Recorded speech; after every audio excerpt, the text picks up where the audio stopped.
North Carolina continues to make national headlines.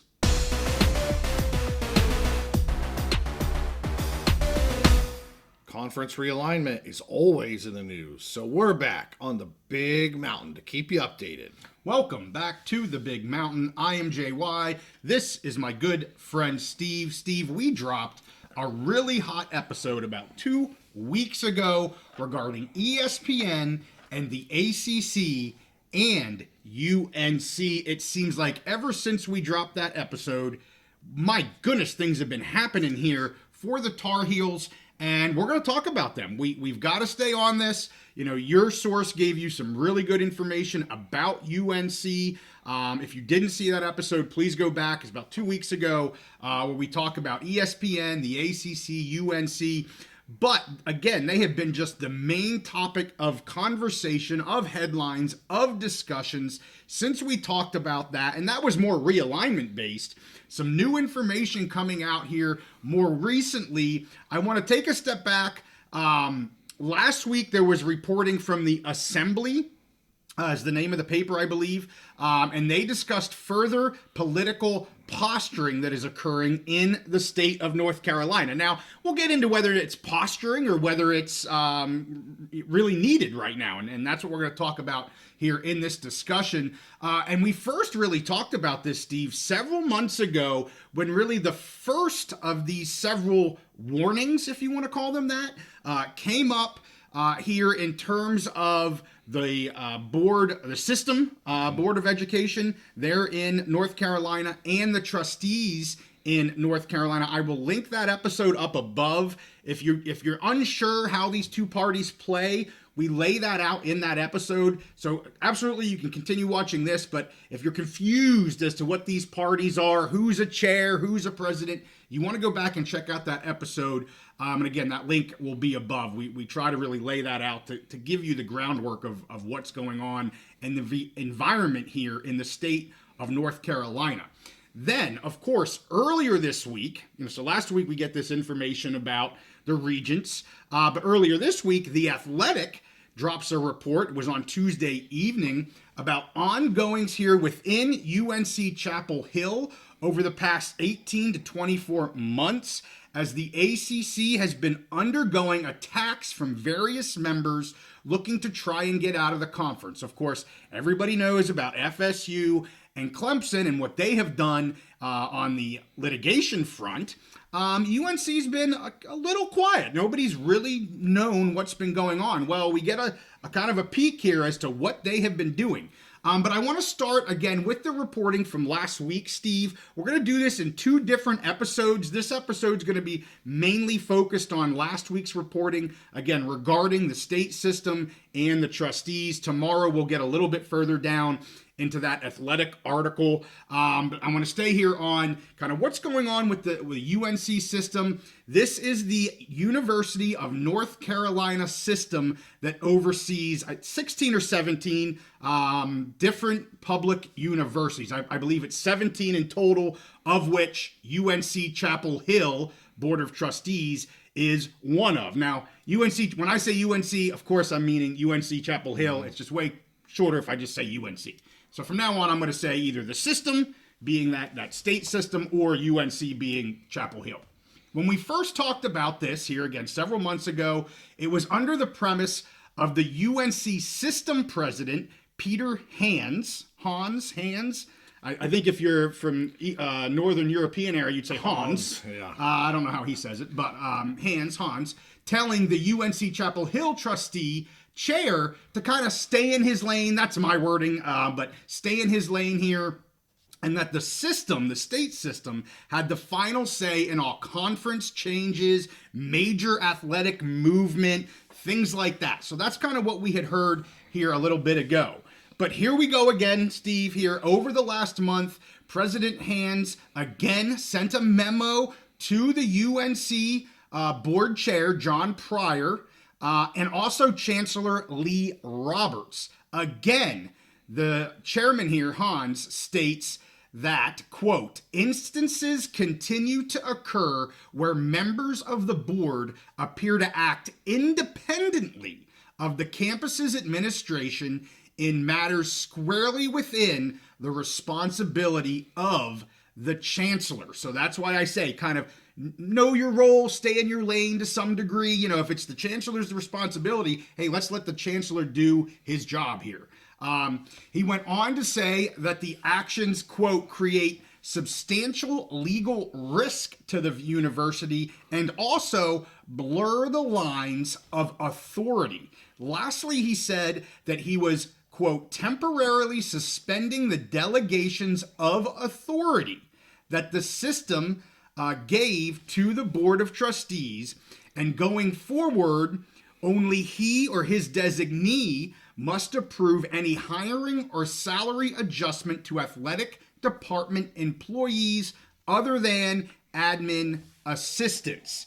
This memo came just a month after the very public hiring of Bill Belichick as the new UNC Football Head Coach. That was announced in December. This memo, I think it was mid-December, I don't remember the exact date, is when Belichick was announced.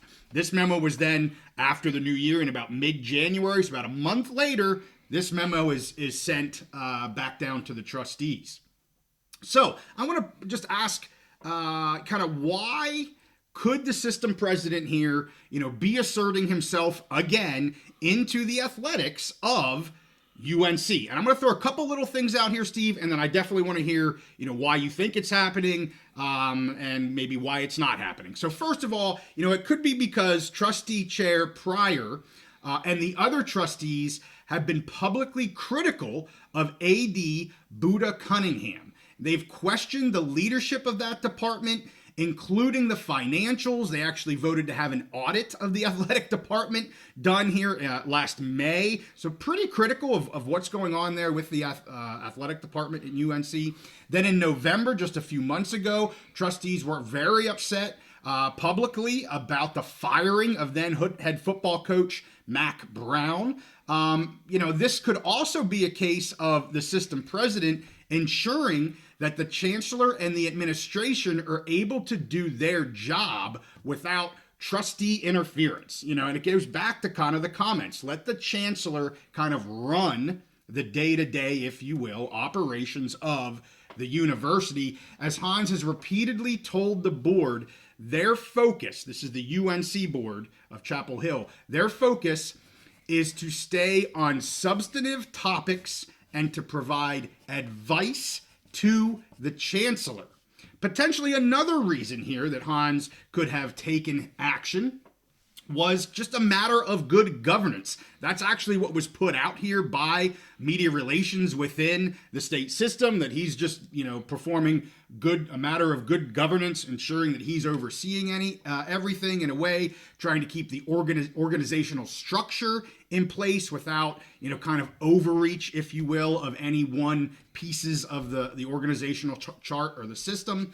And lastly here, it could be because they want to be seen as the only authority, they being the system, the UNC system and Hans here, as seen as the only real authority when it comes to large athletic changes such as conference realignment. That's what we talked about a few weeks ago. Remember, they have administrative authority over all 17, as I started off by saying, all 17 system schools, and they must do what they believe is best for the system as a whole, not just one entity. As the trustees at UNC, they really only care about UNC Chapel Hill.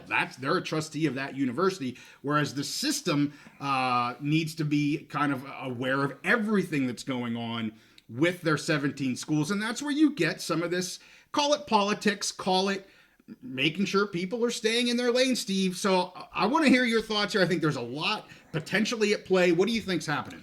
Whole bunch of stuff to unpack, and it goes back a while. Yeah. Like you mentioned, I think it was the fall. It was maybe late summer or fall when we did the episode about the whole state system versus the UNC Board of Trustees, UNC Chapel Hill Board of Trustees versus the state system, regents, whatever you call it. So basically, I think in my opinion, we have a multi-tiered power struggle. We covered that first phase of the power struggle, when we talked about the state board versus the local board. And really, that was like the opening battle of the war, I think. And Yes. and basically, the people who have the political power, basically staking their claim and letting them know, hey, we're the boss. We carry the big stick, kind of thing. So, when you're talking the world of college football, college athletics, big time business in our country right now, there are two types of power you can wield: the power of money and the power of politics. We've done a lot of stories, we've done a lot of discussion about the power of money through ESPN, through Fox, and how they've driven conference realignment. And in this case, this is the power of politics. And they say politics is local. Well, you can have local politics, you can have state politics, and this is just kind of an instance. I think you do have at UNC Chapel Hill, there has been this power struggle going on for a couple years now, with their AD versus maybe their administration versus the board of trustees. Right. That didn't just start with the Bill Belichick hire or the fire of Mac Brown, something that's been going on. And traditionally, North Carolina, the state of North Carolina, and UNC Chapel Hill has acted in a manner very similar to what we see in the state of California, where the state trustees the trustees for that particular university and the president for the university have the power to act, but at the end of the day, the state regents have the power, which they came in and said USC or UCLA had to pay money to Cal. Because it created, that situation created such a difference in money. So, but traditionally, the UNC Board of Trustees has executed their power at the kind of local level. But we have a situation now, whether it's due to this internal power struggle at the campus or I think it's more about the politics of the situation, the politics of realignment, because that's where the big money is. Yes. Even though Bill Belichick is huge and the hiring is huge and has caused a bunch of things to happen, the big money is the conference realignment, getting an extra $25 million a year for, the next 6-7 years, whatever. That's where the big money is. So that's where the political power is concentrated. So to me, it's a case of two levels of a power struggle. And in this case, it's about politics. Who has the power? Who has the control? We talked about this before. The state system, the state regents, the state board is controlled basically by people who are close to North Carolina State University. Yeah. But overall, the system wants to protect all of the universities. So you mentioned they're kind of giving them a stay in their lane, and you and I talked about this off camera. I think they've redefined their lane. I really do. And I think they've done it incrementally, like shifting them over. They gave them that warning shot. Right. And they continued to meddle in their eyes. Now they go and they fire a coach and hire a coach without really letting the president and the AD go through that process. Right. So now they're getting slapped again with temporarily getting their powers taken away. I mean, the next thing we could see is just to be dissolved, So I don't even look at it as and maybe you and I differ on this a little bit, as telling them to stay in their lane and know your role. I think they're changing their role because, again, they want to do what's best to make the best decisions for the state system in its entirety. Mm-hmm. And if they can't control that when it comes to hiring a coach like this, which that happened in a hurry, right? If they can't control that, how can they control other things? Spending money, looking lawsuits to try and get out of the ACC or go to this conference or that conference. So I look at this as, again, the state regents, the state trustees, the state system, the state board exercising their control and taking power and control from the UNC Chapel Hill Board of Trustees. Well, I kind of wonder if we only know what's in these reports, in these articles. They're not overly long. They kind of give you the flavor of what's going on. But it leads me to believe there's definitely a bigger issue between the trustees and the chancellor. Because if you want to call it the trustees' boss, if you will, the system is telling the trustees, hey, don't overreach. Don't, for lack of a better term, do the chancellor's job. That's the chancellor's job. And I'm not sure that, I'm not sure how their interactions are, if they're a good working relationship, not a good working relationship. But I think there's organizational structure for a reason. And I'm not sure why. I'm really not sure. I mean, you said we might disagree. I don't know if I disagree. I just don't really know why the UNC system is being this focused, other than to say, because possibly of some new reporting that just came out with The Athletic regarding conference realignment and how involved the trustees have been. Which is a bigger issue. Which is a bigger issue. Yeah. That wasn't public before. We had little bits of knowing, the stay in your lane hand slap that happened a year ago, or 10 months ago. You kind of saw something was happening. This report from The Athletic, and again, it's not a huge report, but it shows you how involved these trustees are being in realignment. I'm not saying that's right or wrong, but clearly the system is saying, know your role. Like, you're going too far with this. And I'm not judging that. I don't know if they are or they aren't. I'll tell you what, as we start peeling this onion back with these different reports and you piece this together, it makes me wonder. Yeah, well, I will say, so you were talking about like the duties and the job of the chancellor and all that stuff there. I will say in major college football, it is very common, especially now, last few years, for a influential board of trustee member and maybe an influential booster to be involved when there's the firing of a coach. We saw this at Texas A&M. Even as far as renewing a coach's contract, I cover the Big Ten. Penn State, James Franklin at Penn State a few years back. They completely bypassed Eric Barron, the president of the university, and basically the chair of the board of trustees went and renewed his contract unilaterally without the AD, the AD was involved slightly in negotiation, but really outside of the president. So that is kind of common. And I think, I'm going to guess that in the past, that was not an issue at UNC Chapel Hill. Right. Like other big schools, big blue blood schools like that. But I think now it is an issue. And the thing is if you just looked at this on its own, it'd be like, okay, they're just telling them to know their role, stay in their lane. But when you look at it in the context of the bigger picture and that other reporting you're talking about, you see that there's much more context to it. Well, we're going to get to that discussion tomorrow, because I think it does add another layer, frankly, a big layer to what's going on between the system and the trustees. Especially, that's mainly going to be on realignment. Like, I think this reporting came out because of the coaching change that occurred. That's why you're seeing this again for the most part. And again, the system chair, I believe it is, didn't specifically say Bill Belichick or the head coach or anything like that. You're reading the tea leaves as to the timing and why it makes sense that could be one of several things. And again, it may have been that we're going to let him go. We're going to let him go. We can't let him go anymore. Now I gotta it's one of those things, as you start looking closer into something, you start finding more stuff.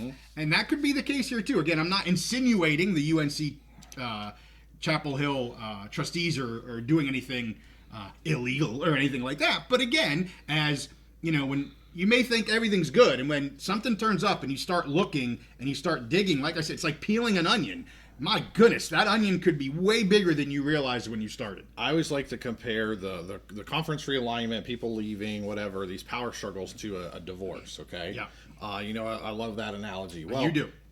I think there's so many layers, even beyond layers of an onion. It's almost like an iceberg. I think we're seeing this Belichick thing is the tip of the iceberg, and there's so much like a marriage where maybe you and your spouse are arguing about something silly, like whose turn it was to take out the trash or do the dishes or whatever. Yeah. But really, you're pissed off of 20 years of lingering things of I wanted this house, I didn't want that house, right. She didn't let me buy the sports car 15 years ago, and it's all those things. And I really think that's the case with this, which lends itself to more and more interesting reporting is likely to be coming out as this power struggle continues. No doubt. So tomorrow, we're going to have further discussion on that Athletic article, the Carolina Blue Matter, as they call it. Some great reporting again there. We're going to break it down. We'll give you how our opinions on it, tell you what the article says, give you our opinions. So be sure you look forward to that here tomorrow as we're breaking this out into 2 different episodes. So with that, hey, thank you guys for watching. Give this one a like and subscribe if you like our content. We'll see you next time on The Big Mountain.